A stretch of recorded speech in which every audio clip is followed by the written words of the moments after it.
Assalamualaikum warahmatullahi wabarakatuh. Perkenalkan, nama saya Salwa. Saya ingin mempresentasikan materi yang membahas tentang sumber hukum Islam. Sumber hukum Islam terdapat pada 3 sumber hukum, yaitu Al-Quran, Hadis, dan Ijtihad. Pertama, Al-Quran.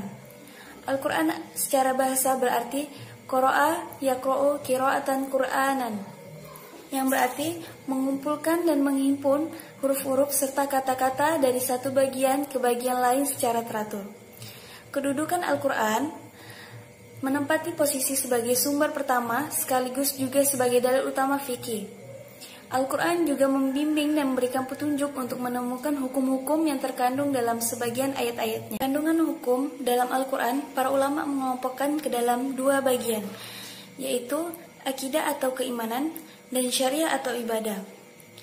Akidah atau keimanan adalah keyakinan yang tertancap kuat di dalam hati, sedangkan syariah atau ibadah ini mengatur tentang tata cara ibadah yang berhubungan langsung dengan Al-Khaliq. Kedua, hadis. Hadis secara bahasa berarti perkataan atau ucapan. Menurut istilah, hadis adalah segala perkataan, perbuatan, dan ketetapan atau takrir yang dilakukan oleh Nabi Muhammad SAW. Hadis dalam arti perkara atau ucapan Rasulullah terdiri atas beberapa bagian yang saling terkait satu sama lain, yaitu sanad, matan, dan rawi.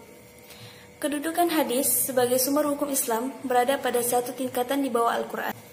Artinya, jika sebuah perkara hukumnya tidak terdapat di dalam Al-Quran dan hadis, maka yang harus dijadikan sandaran adalah hadis tersebut. Fungsi hadis terhadap Al-Quran dikelompokkan menjadi 4 bagian. Yang pertama, menjelaskan ayat-ayat Al-Quran yang masih bersifat umum. Kedua, memperkuat pernyataan yang ada dalam Al-Quran. Ketiga, menerangkan maksud dan tujuan ayat yang ada di dalam Al-Quran.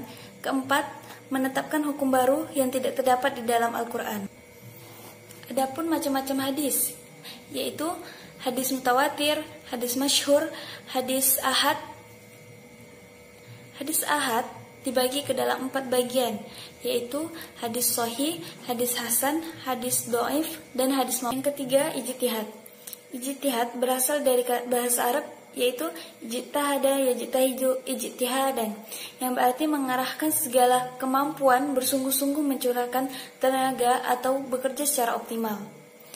Syarat-syarat berijtihad yaitu memiliki pengetahuan yang luas dan mendalam, memiliki pemahaman mendalam tentang bahasa Arab, ilmu tafsir, usul fikih, dan tahrih atau sejarah, memahami cara merumuskan hukum atau istinbat, dan terakhir memiliki keluhuran akhlak mulia. Bukan ijtihad dilakukan jika suatu persoalan tidak ditemukan hukumnya dalam Al-Quran dan hadis.